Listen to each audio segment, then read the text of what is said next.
Hi friends, welcome to metro story. Yes, நம்மளுடைய Mahanadi serial வந்து timing வந்து சேஞ்சபிள் இருக்குது.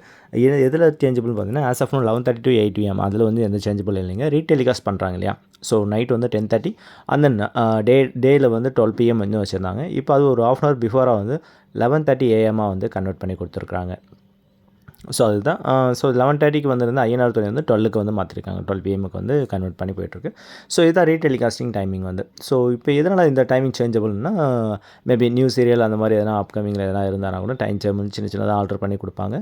இந்த ரீடெலிகாஸ்ட்னால வந்து நம்மளுடைய வீக்லி டிஆர்பி வந்து பாதிக்குதா அப்படின்னா, ஸோ அந்தளவுக்கு பாதிப்பு இருக்காதுங்கன்னு தான் நினைக்கிறேன். ஏன்னா பிகாஸ் அந்த மாதிரி பாதிப்பு இருந்ததுன்னா அவங்க வந்து ரீடெலிகாஸ்ட்டே பண்ண மாட்டாங்க சீரியலுக்கு வந்து. ஸோ அதனால் பாதிப்பு இருக்காது. அவங்களுக்கு ப்ராஃபிட்டபுளாக இருந்தால் மட்டும் தான் அது ரீடெலிகாஸ்ட் வந்து சீரியல்ஸ் வந்து கொடுத்துட்ருப்பாங்க.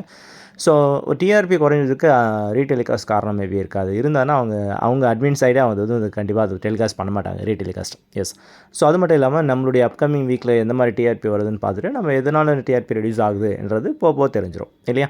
ஓகே ஃப்ரெண்ட்ஸ், நம்ம மெட்ரோ ஸ்டோரி சப்ஸ்கிரைப் பண்ணுங்கள், ஷேர் பண்ணுங்கள், லைக் பண்ணுங்கள், கமெண்ட் பண்ணுங்கள். தேங்க்யூ.